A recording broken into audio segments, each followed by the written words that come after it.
You've grown. When you were 7, you were taken. You were discovered 40 miles away from your house at the bottom of a ravine. See you in a minute. These guys have been out there doing God knows what for too long. This is heaven!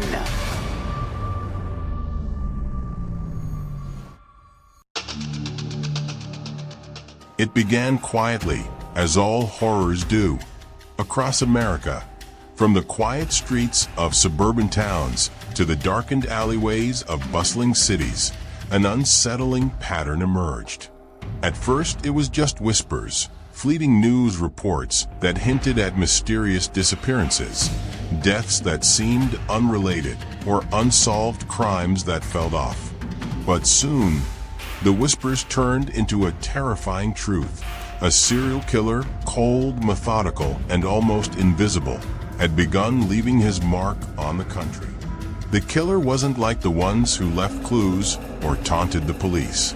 He was a shadow, a phantom who left nothing but his victims behind. No traces of DNA, no fingerprints, no sign of forced entry, just bodies, each one a chilling message in the grim story he was writing across America. Each murder followed an almost ritualistic pattern. A single victim, usually alone, found in a remote, abandoned place. Their eyes wide open, frozen in terror. No struggle, no sign of a fight. They simply died, their last breath escaping in silence. The media dubbed him the Silent Stalker, but the name did nothing to ease the growing fear that gripped the nation. The killer didn't just strike in one city or region. His reach seemed endless. One day in Chicago, the next in San Francisco, then in the heart of New York. With every new victim, the pattern became clearer. The Silent Stalker wasn't just killing for pleasure. He was choosing his targets, and it was growing more apparent that he was methodical in how he moved. Law enforcement scrambled to piece together the puzzle, but it seemed impossible. There were no leads, no connections between the victims other than their sudden and unexplained deaths. The only thing they shared was their last location. They were all found near locations that were eerie and forgotten by most. Old, abandoned homes, forgotten motels on the outskirts of town, and dense forests that no one ventured into anymore. As the murders grew more frequent, the nation began to feel an air of dread settling over them. In small towns, people no longer ventured out after dark. They kept their doors locked, their blinds drawn tight.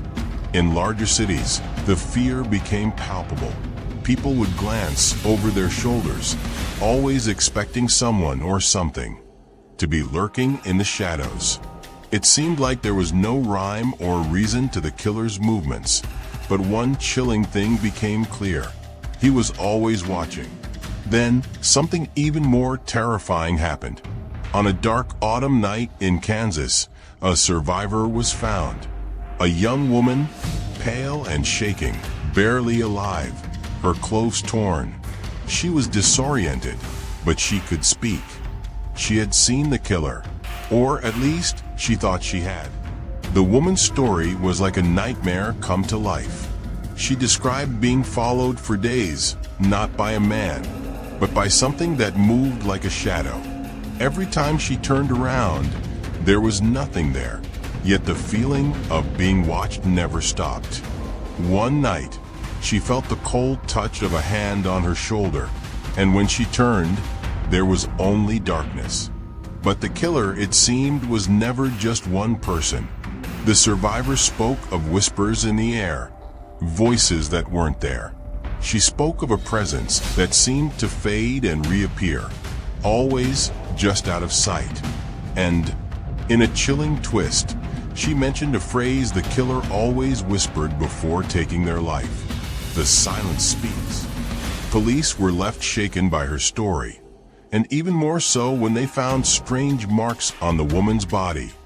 Not physical injuries, but symbols carved into her skin. They were deep, like someone had used a blade to draw cryptic runes, though none could decipher them.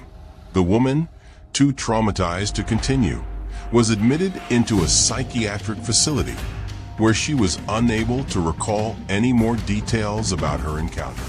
As the months passed, the killings continued, but the police were no closer to catching the silent stalker. The killer had vanished into the depths of the country's forgotten corners. Every time they thought they were close, every clue seemed to lead to a dead end. But then a final, horrifying discovery was made. It was in a long-forgotten part of rural Appalachia, where the land was dense with forests and the towns few and far between. A group of hikers stumbled upon an abandoned house, its windows shattered, the roof caving in.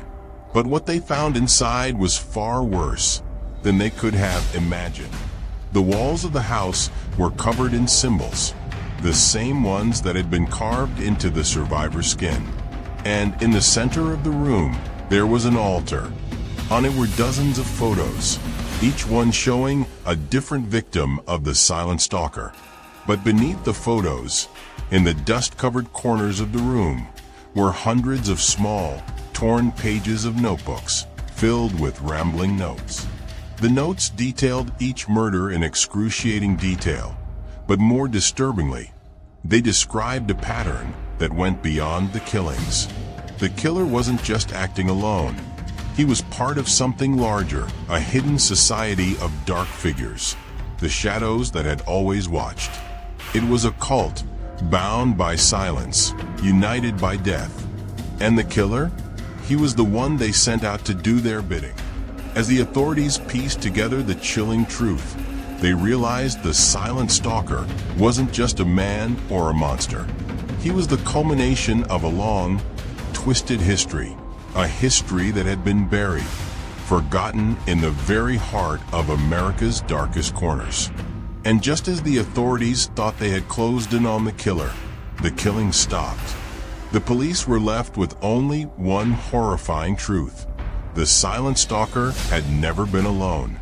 And as they scanned the country, waiting for the next victim, they couldn't help but feel the growing dread that something much larger than just one killer was lurking in the shadows, waiting for its next move. The silence wasn't over. It had only just begun.